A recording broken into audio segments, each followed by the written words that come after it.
Nieuwsshow.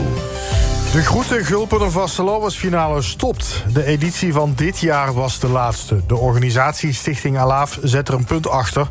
Het grote Vastelovens-evenement vindt al jaren plaats op carnavalsdinsdag en is uitgegroeid tot de officiële afsluiting van de Limburgse Vastelovend. Het evenement trekt jaarlijks duizenden bezoekers, maar na 22 edities is het genoeg geweest volgens de organisatie.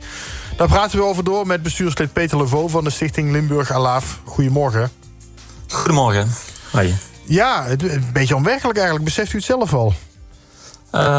Ja, nog niet heel goed. Kijk, zo'n beslissing wordt natuurlijk niet over één nacht ijs genomen. Dus daar ligt wekenlang praten, discussiëren aan ten grondslag. Dus natuurlijk, je ziet het zelf al aankomen als je dan uiteindelijk het persbericht op alle officiële kanalen leest. Ja, dan komt het toch wel hard binnen. Als het dus uiteindelijk definitief gecommuniceerd wordt, ja, dan is het gewoon niet leuk. Ja, dat klopt. Ja. Laten we het toch eens even gaan hebben over die reden waarom u ermee stopt. Ja, zeker. Ja, je moet zich voorstellen, wij organiseren de Grote Gulpen Vastelovensfinale met een kleine groep vrijwilligers.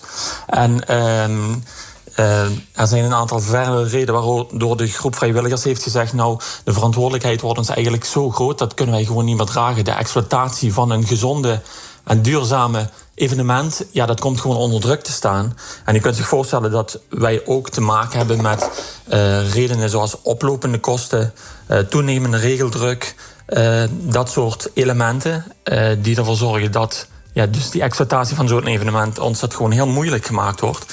En doordat de groep maar zo klein is, want we hebben niet alleen het bestuur, maar het bestuur is ook direct verantwoordelijk voor de totale uitvoering van het evenement. Ja, dat maakt het gewoon heel erg lastig. Ja. Hebt u niet gekeken naar alternatieven om bijvoorbeeld samenwerking aan te gaan met andere partijen om het voor elkaar te krijgen? Ja, natuurlijk. Dat is allemaal bekeken.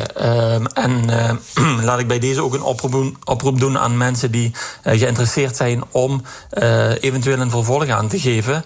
Die zijn van harte uitgenodigd. Tuurlijk, wij hebben daar ook naar gekeken. Maar u zou zich wellicht kunnen voorstellen dat er zijn bestuursleden die dit al vele jaren organiseren. Sommigen zelfs al 20 jaar. En op een gegeven moment gaat er ook gewoon een beetje de puf uit om elk jaar weer opnieuw de kar te trekken en ook het weer vlot te trekken.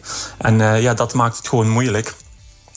Dus als we daarop af zouden gaan, dan zou de groep vrijwilligers nog maar zo klein zijn, het aantal bestuursleden, dat we wel iemand anders nodig hebben. Natuurlijk hebben we daarna gekeken, maar op dit moment is er nog niemand die de handschoen verder zou willen oppakken. Ja, dus eigenlijk zoekt u gewoon nieuw bloed en zou het allemaal door kunnen gaan. Ja, wellicht. Wie weet, zeker. Oké, en u heeft het ook over kosten die oplopen. Stel nou dat er bijvoorbeeld entree geheven zou worden. Dan zou dat niet helpen? Dat zou natuurlijk op zich helpen. Ik wil daar wel bij aantekenen dat de stichting destijds in het leven is geroepen om een gratis toegankelijk evenement te organiseren. Dat staat ook in de statuten van de stichting.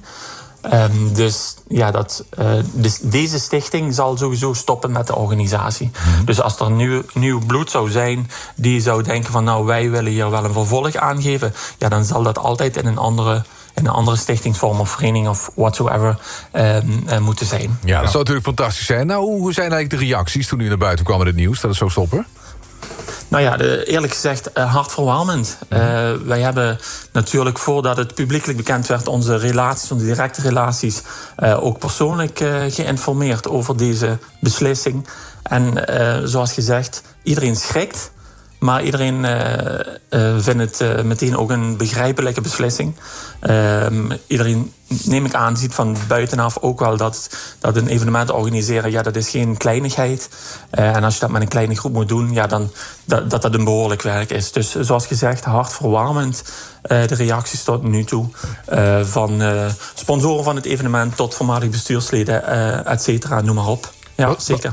Was het niet mooi geweest om er dan nog eentje te organiseren? Dat je ook, je zegt de komende is de laatste en dan stoppen we ermee dat je nog even afscheid kan nemen, zeg maar? Ja, dat zou natuurlijk kunnen. We hebben de afgelopen editie, de 22e, een prachtige editie gehad. Maar ook die is georganiseerd niet zonder slag of stoot. Daar is heel veel werk in gegaan. Daar hebben we met z'n allen behoorlijk aan moeten trekken.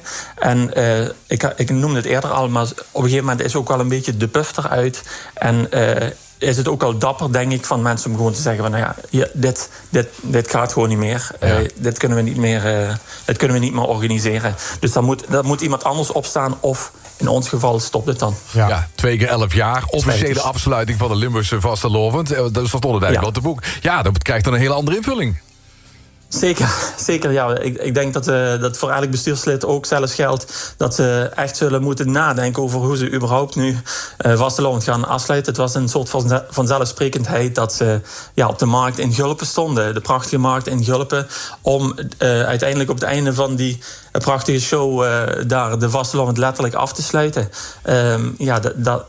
Dat is er niet meer. Dus ook zij zullen op zoek moeten naar een alternatief, zeker. Ja, goed. We gaan eens even met u meekijken. Laten we hopen dat er misschien toch iemand meldt die het stokje van over wil nemen en verder wil gaan. We danken u in ieder geval voor de afgelopen 22 jaar.